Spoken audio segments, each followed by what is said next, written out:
ఊరు ఆరోగ్యం సమాజం బాగుండాలి అంటే ప్రతి ఒక్కరూ చెట్లను పెంచాలన్నారు మంత్రి కొండా సురేఖ. పచ్చదనంలోని గొప్పతనం మరెక్కడా లభించదన్నారు మంత్రి పొంగులేటి శ్రీనివాసరెడ్డి. ఖమ్మం జిల్లా సత్తుపల్లి వనమహోత్సవంలో పాల్గొన్నారు మంత్రులు. టార్గెట్ పెట్టుకుని రాష్ట్ర వ్యాప్తంగా మొక్కలు పెంచేలా లక్ష్యం పెట్టుకున్నామని చెప్పారు.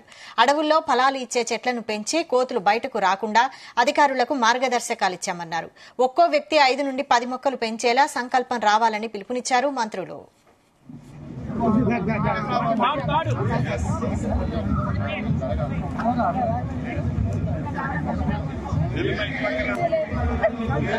అడవుల గురించి, పచ్చదనాన్ని గురించి, పరిశుభ్రత గురించి చాలా వివరంగా మనిషి మనుగడ కలగాలి ఉండాలి అంటే ఈ పచ్చదనానికి ఉన్న ప్రాధాన్యత ఎంత, ఈ చెట్లను పెంచడం వల్ల వచ్చే లాభం ఏంటి, మనం ఆరోగ్యంగా వెనక పెద్దోళ్ళు 100 ఏళ్లు బ్రతికారు అంటే దానికి కారణం ఈ చెట్లే అనేది ఇంతకు ముందు పెద్దలు చాలా స్పష్టంగా వివరించారు.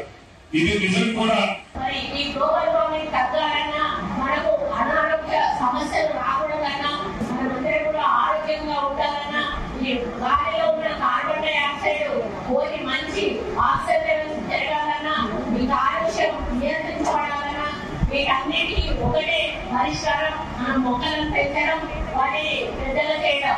ఈ కార్యక్రమాన్ని లక్ష్యంగా తీసుకొని మరి టార్గెట్స్ పెట్టుకొని పోటీ పెట్టుకొని మరి మొక్కలను పెంచి నా వృక్షం నేను పెంచుకుంటే అన్న చెప్పినట్టుగా మన పిల్లలు పెంచుతూ ఉంటే మనకి ఎంత ఆనందం అవుతుందో, మనం పెట్టిన వృక్షం పెంచుతూ ఉంటే కూడా మనకి అంతే ఆనందం అవుతుంది. ఒక చెట్టు పువ్వు పూస్తే మొదటి పువ్వు పూసినప్పుడు మనం ఎంత ఆనందపడతామో మనకు తెలుసు.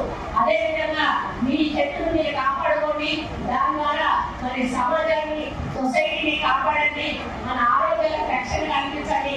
కాబట్టి మీ అందరూ కూడా మనిషి ఒక చేసి ఒక్కొక్క చెట్టు నాటినా చాలు ఈ రోజు మనకు అనుకున్న లక్ష్యాన్ని ఈజీగా చేరుకునే అవకాశం ఉంటుంది. కాబట్టి ఈ రోజు నేను ఇచ్చిన ఈ యొక్క